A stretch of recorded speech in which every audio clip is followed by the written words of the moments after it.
اے پیغمبر، کیا تم نے اس شخص کو دیکھا جس نے اپنی خواہش نفس کو اپنا معبود بنا رکھا ہے؟ تو کیا تم اس کے ذمہ دار ہو سکتے ہو؟ یا تم یہ خیال کرتے ہو کہ ان میں اکثر سنتے یا سمجھتے ہیں؟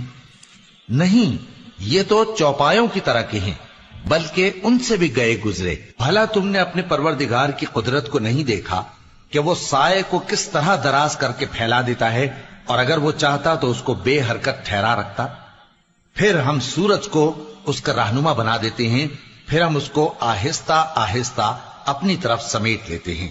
اور وہی تو ہے جس نے رات کو تمہارے لیے پردہ اور نیند کو آرام بنایا اور دن کو اٹھ کھڑے ہونے کا وقت ٹھہرایا، اور وہی تو ہے جو اپنی رحمت یعنی مے کے آگے ہواؤں کو خوشخبری بنا کر بھیجتا ہے، اور ہم آسمان سے پاک نتھرا ہوا پانی برساتے ہیں تاکہ اس سے شہر مردہ یعنی بنجر زمین کو زندہ کر دیں، اور تاکہ ہم وہ پانی بہت سے اور آدمیوں کو جو ہم نے پیدا کیے ہیں پلائیں۔ اور ہم نے اس قرآن کی آیتوں کو طرح طرح سے لوگوں میں بیان کیا تاکہ وہ نصیحت حاصل کریں، مگر بہت سے لوگوں نے انکار کے سوا قبول نہ کیا۔ اور اگر ہم چاہتے تو ہر بستی میں ڈرانے والا بھیج دیتے۔ تو تم کافروں کا کہا نہ مانو اور ان سے اس قرآن کے حکم کے مطابق بڑے شد و مت سے لڑو۔ اور وہی تو ہے جس نے دو دریاؤں کو ملا کر چلایا، ایک کا پانی شیریں ہے پیاس بجھانے والا، اور دوسرے کا کھاری کڑوا، اور دونوں کے درمیان ایک پردہ اور مضبوط اوٹ بنا دی ہے۔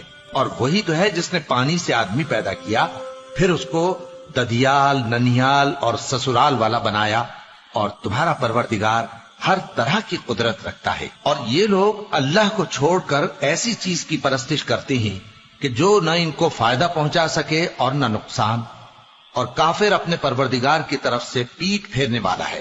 اور ہم نے اے نبی تم کو صرف خوشی اور عذاب کی خبر سنانے کو بھیجا ہے۔ کہہ دو کہ میں تم سے اس کام کی اجرت نہیں مانگتا، ہاں جو شخص چاہے اپنے پروردگار کی طرف جانے کا رستہ اختیار کر لے، اور اس خدائے زندہ پر بھروسہ رکھو جو کبھی نہیں مرے گا، اور اس کی تعریف کے ساتھ تسبیح کرتے رہو، اور وہ اپنے بندوں کے گناہوں سے خبر رکھنے کو کافی ہے۔ وہی جس نے آسمانوں اور زمین کو اور جو کچھ ان دونوں کے درمیان ہے 6 دن میں پیدا کیا، پھر عرش پر جلوہ افروز ہوا۔ وہ جو رحمان یعنی بڑا مہربان ہے، تو اس کا حال کسی باخبر سے دریافت کر لو۔ اور جب ان کفار سے کہا جاتا ہے کہ رحمان کو سجدہ کرو، تو کہتے ہیں اور رحمان کیا ہوتا ہے؟ کیا جس کے لیے تم ہم سے کہتے ہو ہم اس کے آگے سجدہ کریں؟ اور وہ اس بات سے اور بدکتے ہیں۔ بڑی برکت والا ہے وہ جس نے آسمان میں برج بنائے اور ان میں آفتاب کا نہایت روشن چراغ اور چمکتا ہوا چاند بھی بنایا۔ اور وہی تو ہے جس نے رات اور دن کو ایک دوسرے کے پیچھے آنے جانے والا بنایا۔ یہ باتیں اس شخص کے لیے جو غور کرنا چاہے یا شکر گزاری کا ارادہ کرے سوچنے اور سمجھنے کی ہیں۔ اور رحمان کے بندے تو وہ ہیں جو زمین پر آہستگی سے چلتے ہیں، اور جب جاہل لوگ ان سے جاہلانہ گفتگو کرتے ہیں تو سلام کہتے ہیں۔ اور وہ جو اپنے پروردگار کے آگے سجدے کر کے اور عز و ادب سے کھڑے رہ کر راتیں بسر کرتے ہیں، اور وہ جو دعا مانگتے رہتے ہیں کہ اے پروردگار دوزخ کے عذاب کو ہم سے دور رکھیو کہ اس کا عذاب چمٹنے والا ہے۔ بے شک دوزخ ٹھہرنے اور رہنے کی بہت بری جگہ ہے۔ اور وہ کہ جب خرچ کرتے ہیں تو نہ بیجا اڑاتے ہیں اور نہ تنگی کو کام میں لاتے ہیں، بلکہ اعتدال کے ساتھ، نہ ضرورت سے زیادہ نہ کم۔ اور وہ جو اللہ کے ساتھ کسی اور معبود کو نہیں پکارتے، اور جس شخص کو مار ڈالنا اللہ نے حرام کیا ہے اس کو قتل نہیں کرتے مگر جائز طریق یعنی شریعت کے حکم سے، اور بدکاری نہیں کرتے، اور جو یہ کام کرے گا سخت گناہ میں مبتلا ہوگا۔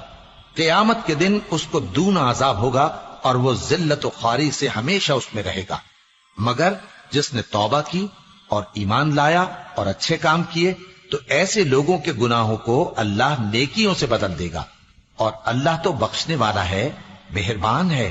اور جو توبہ کرتا اور عمل نیک کرتا ہے تو بے شک وہ اللہ کی طرف رجوع کرتا ہے۔ اور وہ جو جھوٹی گواہی نہیں دیتے اور جب ان کو بیہودہ چیزوں کے پاس سے گزرنے کا اتفاق ہو تو شریفانہ انداز سے گزرتے ہیں، اور وہ کہ جب ان کو ان کے پروردگار کی باتیں سمجھائی جاتی ہیں تو ان پر اندھے اور بہرے ہو کر نہیں گرتے،